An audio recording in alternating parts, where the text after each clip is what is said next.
So before the video that you are watching begins, I do want to make a quick special announcement, and that is that my father is currently going through cancer. He is battling cancer. He has been diagnosed with leukemia. This happened 2 weeks ago at the time that I'm filming this portion of the video, at the end of March. Me and my family, we have created a GoFundMe for my father. The link for it is down below, and I will be making a video further explaining the whole situation later on in the next week or so. But for the time being, this is all I'm able to tell you guys. Please donate down below, share, and keep me and your family in your prayers. Thank you. Now let's get on to the rest of this video.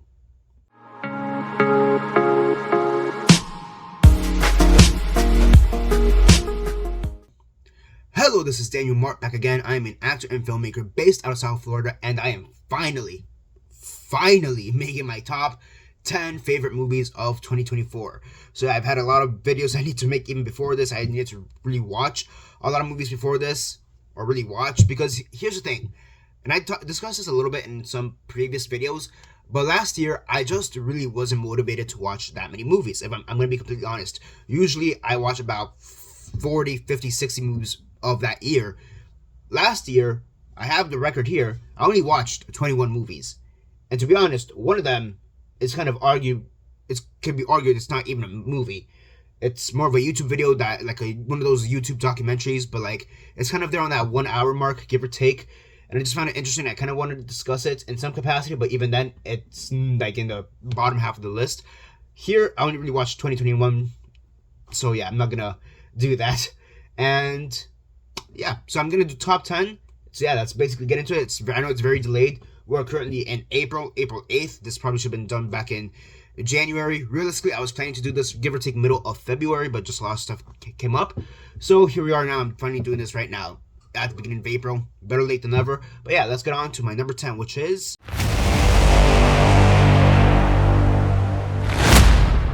So at number 10, we have Flow. And yeah, this very surprisingly won Best Animated Feature at the Oscars, and it's one of those things I'm actually very, very happy about. No disrespect to The Wild Robots. I actually really liked The Wild Robots. It's going to be an honorable mention here because it was in my top 15 overall. But yeah, I really did much enjoy Flow. Here's the thing. I love cats. They're one of my favorite animals of all time, so I love cats. So having the whole movie revolve around cats in and of itself is already amazing. I love it, and it's just a great idea. And then for it to be a silent film, which is something that we don't really get anymore in cinema. We'll get like a silent sequence every here and there, but like a full, basically silent film, it's just amazing. The only other animated movie I can think of that's done this to some capacity is WALL-E, which is like one of my top 5 favorite movies of all time, so go figure. But to have this be a silent film about a cat going through this catastrophe, through like this flood with the dog and the giant bird and the capybara and all these other animals, it's just amazing. It's really fun. And honestly, just having the cat just being there as the main characters, I mean, maybe I'm a bit biased because I do love cats, but it's, it's a cuddly little cat. I love it. It's a cuddly little black cat. Why not? I enjoy it, following this cat's journey and seeing how he traverses this pandemonium with all these other animals, with the monkey that's right there. What is it, like a lemur or whatever it is? In this like little orc, so to speak. It's just very fun. It's very cute. And the fact that they made it the way they did, basically using this free software that I would say, I'm not going to sit here and say I'm an animations expert, but I would say it's a software that's generally like not as looked up upon up until now. It's just amazing because again, this is made with like a free software. It's like, oh yeah, it's like using, I don't know, Adobe Free to do a movie and then winning the Oscars, like the same thing more or less. So it's just amazing overall. It's a great movie, and honestly, I really love the fact that it won over The Wild Robots. I still like The Wild Robots, don't get me wrong, but I just love the fact that it won over The Wild Robots. That was my personal pick, and I'm happy it won. Next, number 9.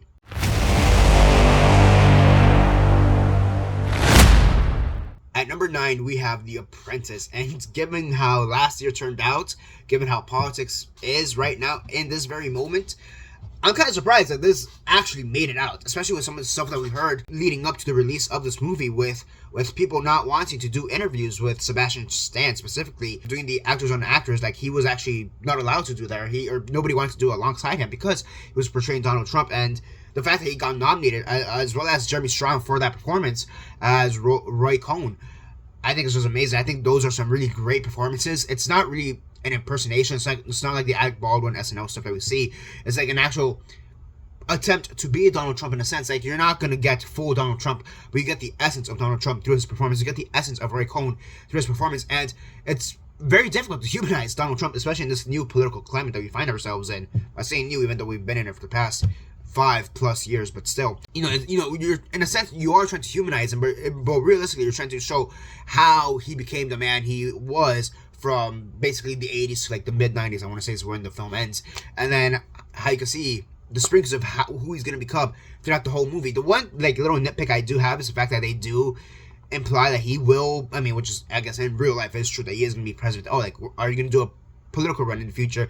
And I feel like that's kind of a quick jab, but like the thing is, he's always been political. Donald Trump, he even had I believe he had a campaign like in the early 2000s as well as a Democrat, funny enough. So he's always been somewhat political, but I just found those little bits of, I guess, dialogue, because they're not necessarily humorous, but those little bits of dialogue, just a little bit, to be a little bit too on the nose, even for Donald Trump, even though we do know his history even before that, even before the 2016 election and all that stuff, or 2020, 2016, when did he come to power? 2018? I don't remember anymore. But yeah, during this whole time. But even aside from that, like seeing how Roy Cohn and seeing how Jeremy Strong is able to portray him, seeing like how their relationship, their friendship, their partnership is slowly deteriorates as Donald Trump gains more power and as Roy Cohn starts getting sick with AIDS, essentially.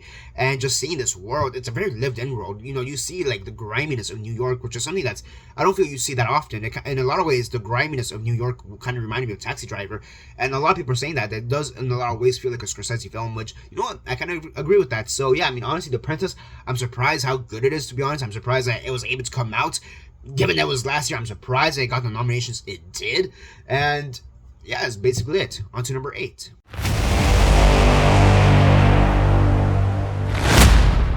At number 8, I have Inside Out 2.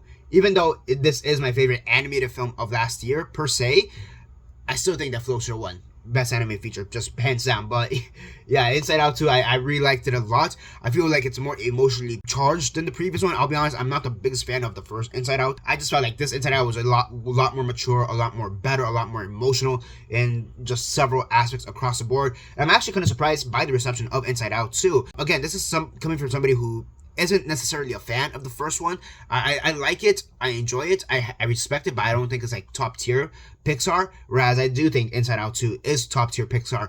But I guess in some sense I'm surprised by the reception by it, or for Inside Out 2, but in a lot of ways I shouldn't be, because I know what the reception to the first one was.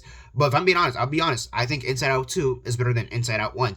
And overall, I think it was just so much more emotionally charged, seeing Riley really grow up, seeing her experience puberty, go through puberty, seeing those doubts of her wanting to stick with her old friends, but also trying to integrate herself with this new group of friends, and her, abandoning some of her former, like, I guess, childhood self, like, oh, what was her favorite band and all this, and what were her favorite activities to do, and this and that. I think there's also just a lot of comedic moments, especially when she is just very first off starting to go through puberty and just have those emotional cycles. The other emotions that are introduced here, like anxiety, ennui, whatever it's called, all those other ones, jealousy, what's it called? Envy, what was the little one called? I forget right now, but embarrassment, nostalgia, all these other emotions. I do wish they would have been utilized a little bit more, but I think if there is a Inside Out 3, they will be utilized to their best effect, to the best of their abilities.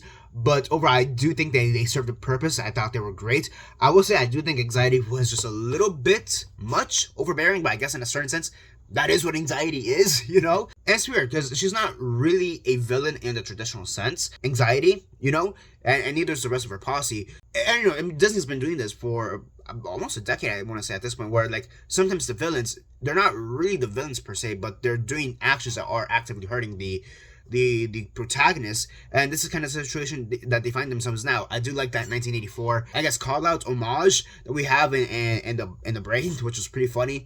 I mean, overall, I think this, again, like I said, I think this is actually top tier Pixar. I do think this is one of Pixar's better outings. I definitely enjoy this way more than Inside Out 1. I will be completely honest. I know I'm in the minority for saying that, but yeah, that's the simple reality of the situation. That's the simple truth of it all.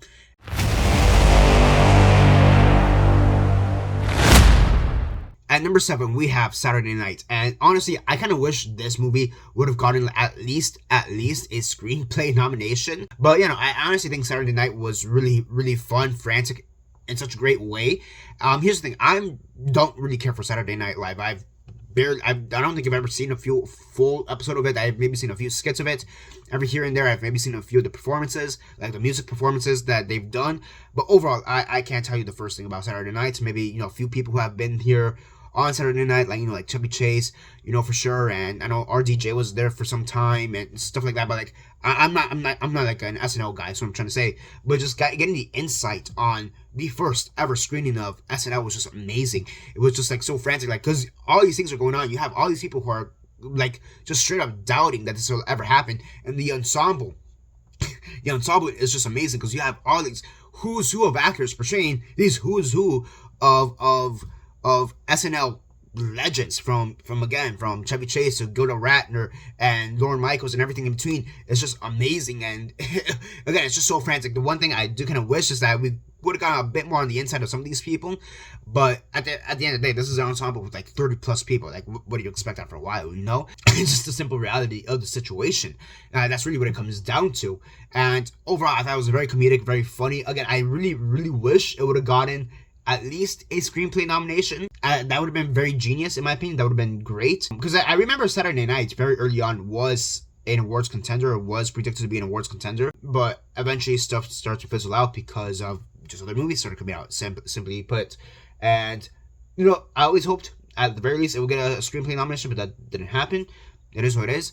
But yeah, overall, I thought it was a great movie. I really enjoyed it. And I'm surprised, again, this is one of those movies that I'm kind of surprised people aren't talking about it as much as they should be, or are, because I felt like this was a movie that was really talked about very early on, give or take August, September, October, somewhere around there, after it did its festival run, and then it released, and then nothing really came out of it. And I feel like that happened with a lot of movies this year, or last year. Sing Sing was another one. Honestly, September 5 was another one where that happened to, where just the release was kind of botched, in my opinion, and that's why it kind of fell flat at the end. Yeah, but overall, I think it's really great, and we'll see what happens next. I don't know, maybe I should start watching Saturday Night now, thanks to that. Probably not the biggest fan of Saturday Night, just I've never gotten into it, but it's still a fun movie. Next.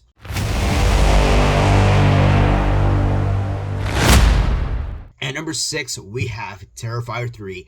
So, yeah. Honestly, I like the Terrifier franchise, or the series, or trilogy, or whatever it is. Pretty sure it's more of a franchise, because they do have some Terrifier short films in the All Hallows Eve anthology movie, so there is that too. But yeah, Terrifier 3 is just, oh my gosh, like, if you want gore, just watch Terrifier 3. David Howard Thornton, the guy who portrays Terrifier, Art the Clown, he's just amazing the way he expresses, with his face, with his body, the way he's so expressive and joyful and gleeful as Art the Clown is just amazing. It has some incredible kills. The very end is just complete lunacy, especially when you start going down the portal and all this weird stuff, and the cousin, I forget her name right now, the character's name, but the cousin, like, literally goes down the portal with the sword. Well, bro, how are you going to get the sword back? Because there is a fourth one coming up, and I think they said the fourth one is going to explain everything. I'm not completely sure about that, because I do think they need to wrap up a lot of loose ends that were left because of this movie.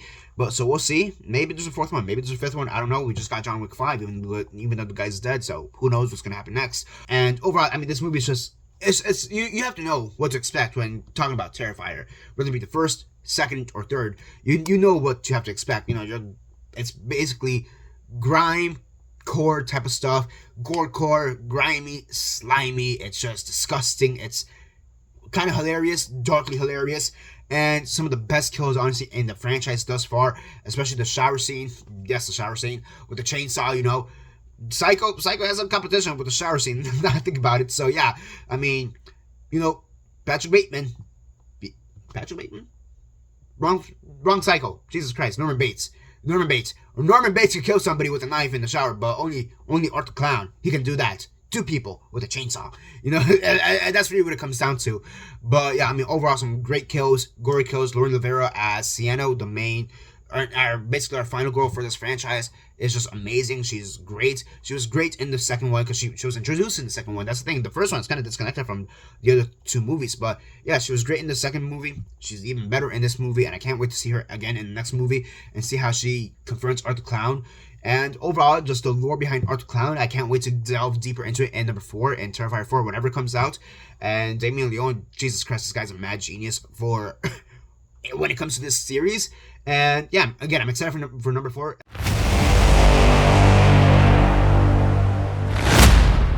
At number 5, we have the only Marvel movie that came out last year, Deadpool and Wolverine. Now, I'm not gonna lie, this is basically complete fanfare. That's what it comes down to. You know, I like Deadpool. I thought the Deadpool movies were actually really great. The first 2 movies, we all were worried as to what was going to happen when Deadpool was given to Disney at the end. And then even more so when they said, oh yeah, this is going to be bringing back Wolverine. It's like, Wolverine is dead.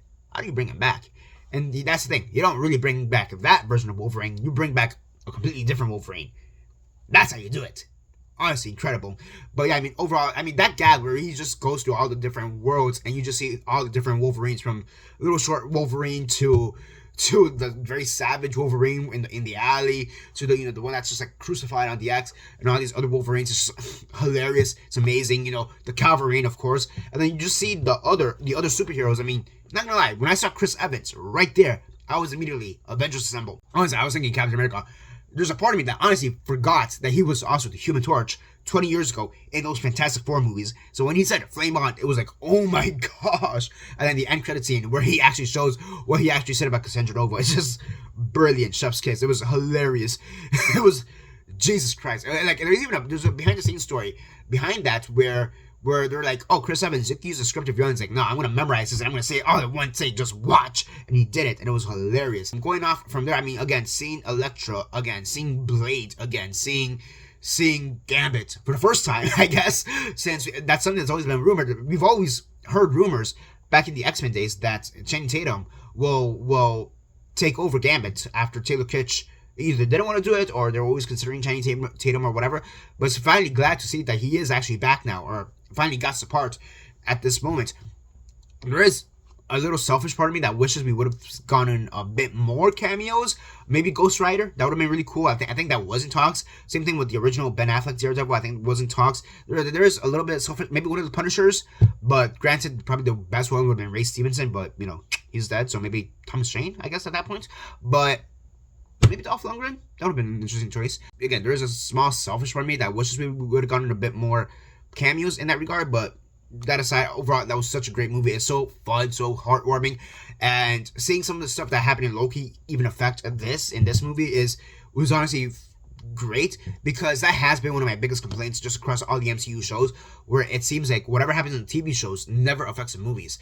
And I'll be honest, I've been very critical of the Loki show specifically. I know a lot of people hold it in high regard, think it's the best show across all the MCU shows. I actually have a hot take on that one. I actually think it's the worst show for several reasons. I actually think that a lot of problems that stem in this current post-Endgame phase stem because of Loki and because of the fact that they're trying to explain the timeline. That's just me, and I could go into a whole diatribe later on in that. But I do like the fact that they are trying to tie in Loki, and they are trying to tie in some of these other shows. I mean, we had this in Multiverse of Madness as well, where they tried to tie in WandaVision as well. But the fact that they did it even more here, I would say it's great, and we'll see what happens next. But overall, can't wait to see what happens in the MCU. Hopefully, it doesn't get completely screwed over. I mean, we just saw that announcement with like the 40 seats of cast members are going to be in Doomsday or whatever it's called. I'll be honest, like I just stated before, I'm just very critical about this current phase of MCU because they're very directionless. I feel like everybody is, to be honest, though. We'll see what happens, but overall, just this movie alone, if we never see Deadpool again, if we never see Wolverine again, I'll be like, really? MCU's gonna give up on them? But aside from that, I'll be like, okay, cool. At least they had an actual true ending overall, and it was great. I don't think this is the last time we see them.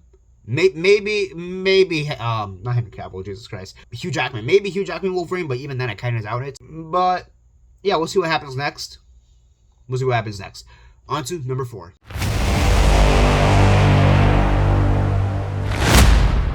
At number 4, we have Anora. And I'm not going to lie, originally I had this as my number 2. However, I'm also not going to lie, I am not the biggest fan of that Mikey Madison win for the Oscars for Best Actress. And because of that, that's why I went a few steps down here in the rankings. Also, I watched 2 other movies in between this time, which I would say are better than Anora, so there is that too. So, yeah, look, I'm not gonna lie. I think Demi Moore should have won Best Actress. That's what that movie was essentially about. The fact that they gave it to a younger actress is basically, again, what that movie is about. You're honoring the younger actress instead of honoring the older actress. Demi Moore had the story. She had a narrative. It made sense. It would have made so much sense for her to win. And then Mikey Madison wins. I've said this before. I said it when I did my reaction or my final thoughts to the Oscars. It's not that Mikey Madison is a bad win. It's the fact that Demi Moore is a better win. And here's the thing with that too. I'm not saying that Mikey Madison gave a bad performance in Anora. I'm not saying that at all. I very much enjoyed her performance in Anora, and I did recognize that it was basically between them two. But I thought it was like Mikey Madison here and then Demi Moore like here, like a good step above it. But that's not what happened. That being said, despite the fact that her Oscar win kind of did sour my taste for Anora a little bit, it's still here on the list. Just to end the conversation on Mikey Madison very fast, I do think that she needs to do some work now to really prove that she deserves the Oscar. Because for me, it's kind of like a Mark Rylance situation where he won over Sylvester Stallone and Mark Ruffalo, for example, where they have to kind of prove the fact that they deserve that Oscar. Because their competition was honestly so much better. And I'll be honest, Mark Rylance has not really proven that, if you're personally going to ask me. And right now, Mikey Madison, she kind of needs to prove that. I also gave the comparison if had Austin Butler won over Brendan Fraser for the Oscar, he also would have needed to prove the fact that he deserves that Oscar, and the fact that he did Dune and The Bike Riders and some of these other movies afterwards definitely proves that he deserves that Oscar. Not gonna lie, Mikey Madison really needs to prove that she deserves that Oscar. Again, I'm not saying that that's a bad Oscar win, but I'm saying that Demi Moore's winning the Oscar would have been just infinitely better. That being said, I do think that the movie as a whole is great. It is one of the funniest movies of last year overall. It's one of the most manic, hectic movies of last year, just in general with everything that's going on. And I am going to have another hot take in this regard, and this is coming from a Christian point of view, because I've seen a lot of Christians just kind of say this movie is just about sex, and it's all about strippers and prostitutes and all this, and that. And I know that they're not watching this movie because they don't want to be led into temptation. And here's the thing. If you don't want to watch a movie for X, Y, and Z, that's your right. I'm not going to force you to watch a movie. That is fair. But I also don't think that you should be talking about a movie if you don't know what it's about. So, with that being said, Anora isn't really about strippers. It's not about prostitution. Yes, the character herself is a prostitute. The character herself is a stripper. My bad. But it's not glamorizing that life. If anything, it's showing why that life is not healthy for somebody. Showing why being in this very toxic relationship with this immature Russian boy is not productive. It's not healthy. If anything, it's showing very clearly why this lifestyle is not healthy. Now, granted, it's not saying, hey, because you're living this unhealthy lifestyle, you should not come to God. Granted, it's not saying that, I'll be completely honest with you, but it's clearly showing the downfalls of this life, not the uplifts, if that makes sense. So that's also another thing I want to point out, because a lot of people are like surprised I saw this movie. It's like, bro, it's really not what have you seen it? No? Okay, then don't talk about it. It's not really what it's about. So yeah, that's also why I wanted to say in that regard. Overall, I think this movie is really great. It's really funny. There is a moment with Mark Edelstein that I really, really much enjoy. And it's kind of weird because I'm going to relate it to like 12 Angry Men. Yes, 12 Angry Men, that movie. Because I feel like there's a moment, and maybe I'm reading too deep into this for both movies, but there's a moment where Mark Edelstein, his character, whatever his character's name is, Russian name, he's being called out by Mikey Madison and how, you're immature, you're disgusting, this and that, how dare you not protect me or defend this marriage to your mother, who's clearly like abusive and all this and that, right? And there's a moment of hesitation before he says that, you're nothing to me and all this and that. That moment of hesitation, I always took it as he's feeling remorse, but given the fact that he's not really able to show the remorse or able to feel that remorse, especially given the fact that his mother is right there and his mother's the one who wants the annulment or the divorce for this marriage, he just has to fall back into his almost frat party style. And I kind of relate that to 12 Angry Men, because there's a moment where juror number, is it 6, 7? The one who has the tickets to the baseball game, he also has a moment like that where, generally speaking, he's been seen as this kind of deplorable, dislikable guy, but he has a moment of hesitation, and in that moment of hesitation, I feel like the same thing. He has some ounce of remorse, but he just doesn't know how to express it. So he just falls back to his usual typical ways. And I found that very interesting. So maybe I'm reading too much into it, maybe not, but I just found that moment interesting. And I wanted to point that out. On to number 3.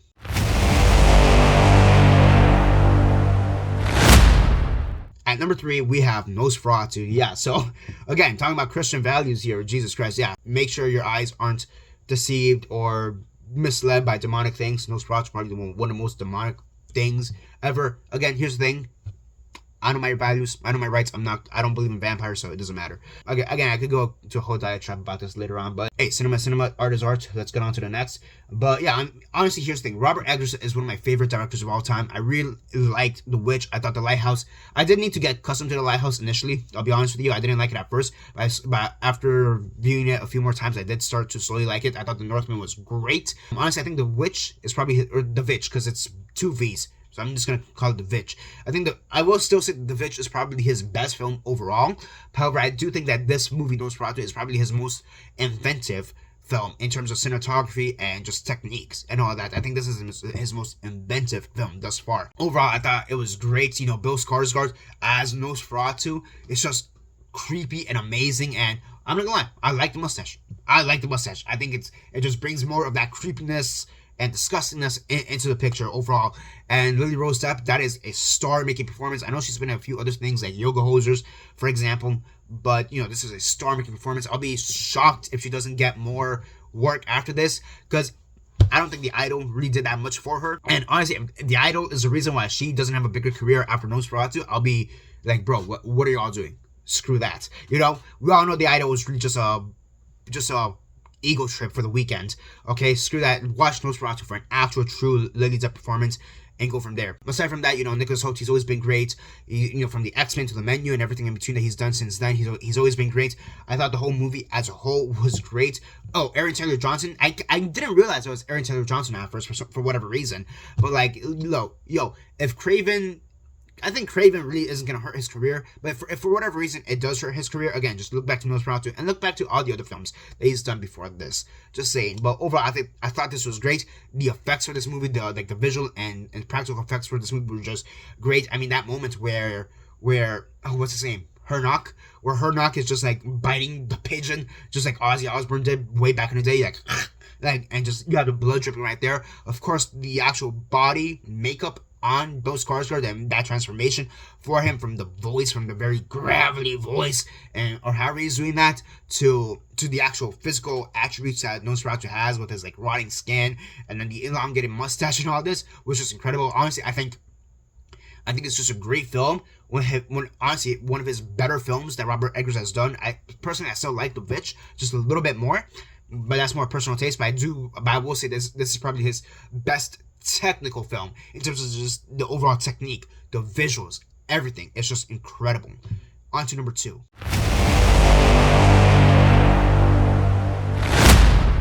At number 2, we have Sing Sing. So here's the thing. Colman Domingo, I've stated this in the past, but he is one of my favorite actors. Top 10 favorite actors for sure. And him being in this movie just made it even better, especially with what we were given the year before with Rustin. It's one of those things. We knew he was going to get the nomination with Rustin back in 2023. We knew he was going to make Sing Sing.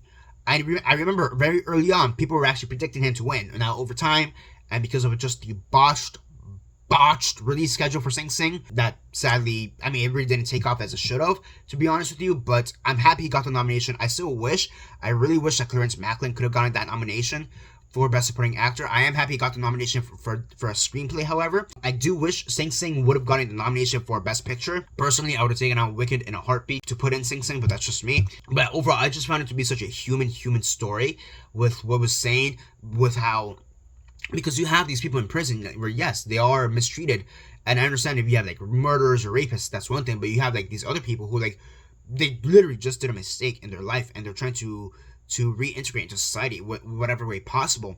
And if this is how they're able to do it with the arts through Shakespeare or this made-up play that they have in the film, then so be it. And I found it to be such a beautiful film, and just a film about brotherhood in a lot of ways, especially within the prison system, and just a film about the arts and these people who are, again, in theory, they are hardened criminals, but really you have to be human with them as well. And these are people who again are trying to change their lives for the better, and the fact that they're given this opportunity, and still in a certain way they're still looked down upon. I mean, for me, one of the most effective scenes in that movie is when Colman Domingo, his character, is in the conference, I guess. I don't know what, like the hearing for his parole hearing, and he's talking about how much this program means to him, and then the one interrogator, the interviewer, is like, okay, are you acting right now? And it's like he's taken aback by it so much. It's like, no, like I'm not acting. Yes, I'm an actor, but I'm not acting right now. I just found it to be so emotionally riveting from the start, and from everything from Clarence Macklin's character to Colman Domingo's, to even his friend who dies halfway through the film because of the brain aneurysm. Like, all that was just so emotionally riveting. And at the end, when they're both out of prison and they hug each other, it kind of reminds me of Shawshank Redemption in a lot of ways, where like you have the two characters that you spent the whole time with, and they're finally out, or they're released, and they're hugging each other, and it's like, yes, they're reunited, they're brothers in arms, and it's just incredible. And overall, the whole movie was incredible, just an incredible movie that I honestly do think should have been nominated more, if not for that really botched release schedule that they gave it. What studio released Sing Sing? Now I think about it. Either way, shame on you for giving a bad botched release schedule. That's what I'm gonna say. And now, onto my number one.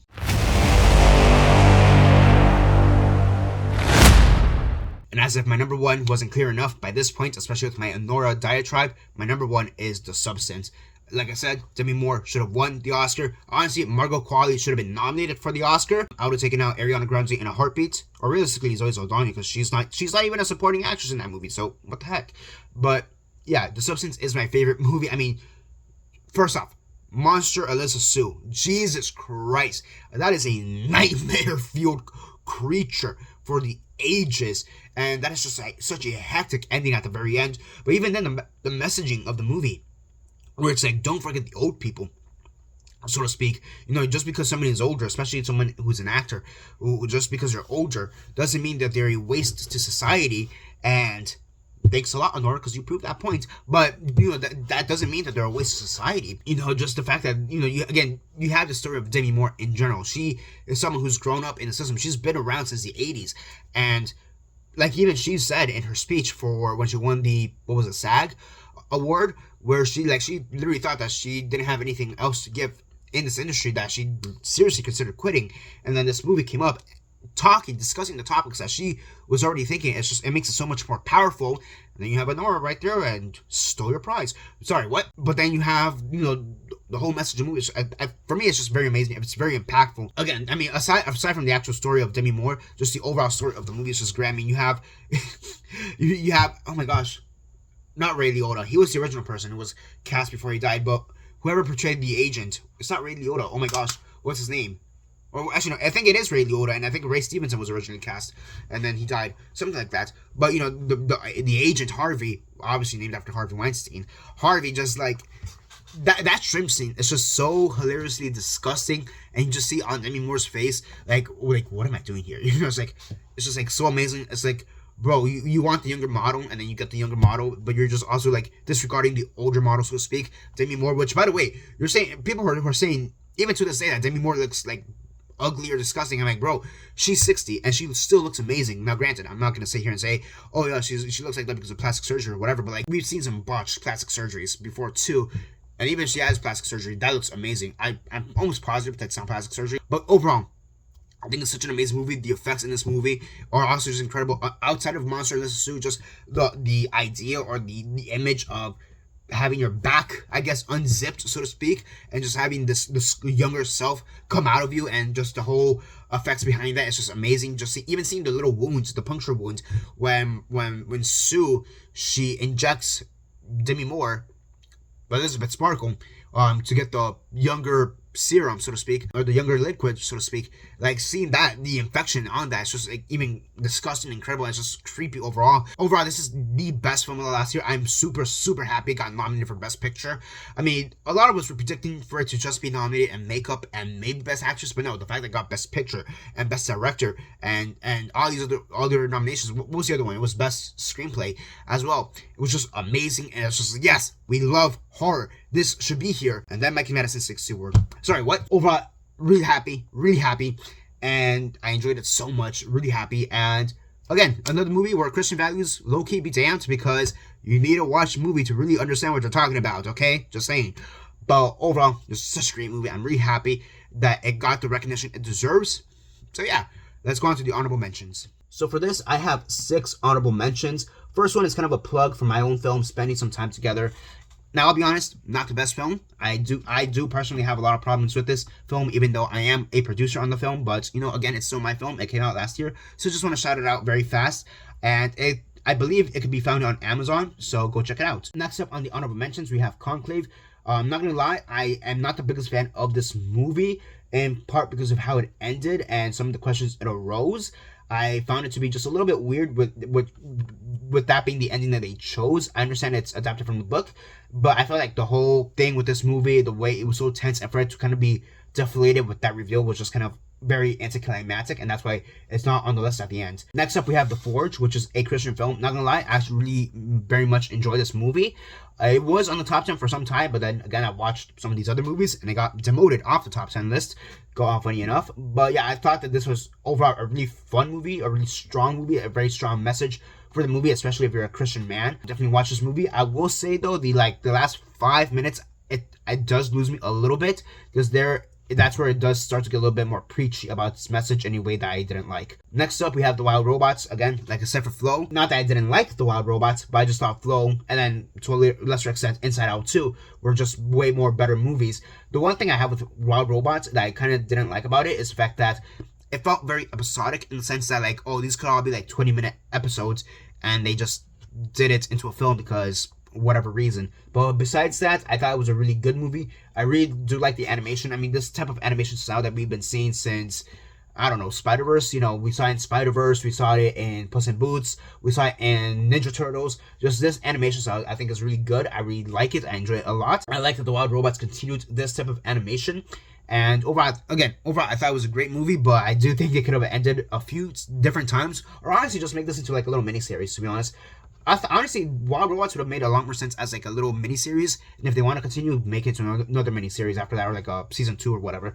But overall, still a fun movie. Next up, I have Heretic. Yeah, a lot of religion across these discussions right now that we're talking about, but I would have been very happy, honestly, had Hugh Grant somehow gotten a nomination for realistically, it would have been the Best Supporting Actor, realistically, but he had been nominated in Best Actor and some of the other award shows, so there is that. I mean, to be fair, this year there was a lot of category fraud across the acting categories with Kieran Culkin, Zoe Saldana, Gascon, of course. So what's one more? Why not? But overall, I thought this was a really great movie, really fun. I guess it's kind of a relative term given the topic that this discusses.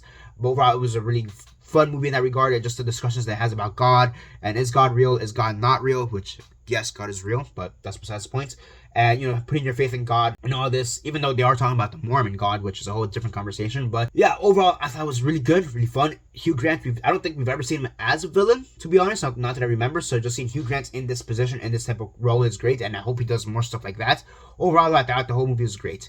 And the last honorable mention here I have is Y2K. Yes, we do have a Rachel Zegler movie. I'm still going to defend Rachel Zegler. I don't care. The hate against her is just unbelievably stupid and somewhat racist and misogynistic, if you ask me.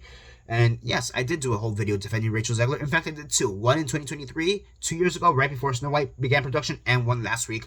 Now that Snow White is out, I don't care. Sue me. But yeah, I thought Y2K was incredible. I thought it was a very fun slasher, harkening back to like those old fun slasher days of like almost like Scream, honestly, if you ask me. But it's just a fun slasher. Go check it out.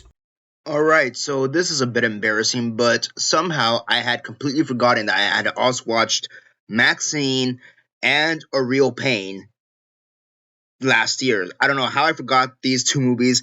These definitely, especially A Real Pain, this definitely would have been on my top 10 list, probably within the top 5.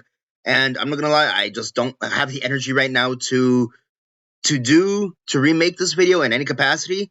So I guess they're honorable mentions by default, both Maxine and The Real Pain. I just thought A Real Pain was really great, very well written. I thought the emotional complexities between both characters, Jesse Eisenberg and Kieran Culkin, was incredible. So that's what I'm going to say about Real Pain. And for Maxine, I actually very much enjoyed Maxine. I don't think it's the best ending to this trilogy. If I'm being completely honest, it is the weakest one out of the all three movies from this trilogy, from X and Pearl, and of course Maxine. However, I still think it's still a worthy movie, really great, and it's such a different feel gives us that 70s grime house type of feel from that time. So yeah, again, I don't know how I forgot these two movies, but I guess they're honorable mentions now. Go figure. And yeah, that's basically it for my whole list. Yeah, that's basically it for now. What were your favorite movies of last year? Comments all that time below, let me know. Yeah, that's basically it for now. This is Daniel Mart, signing out.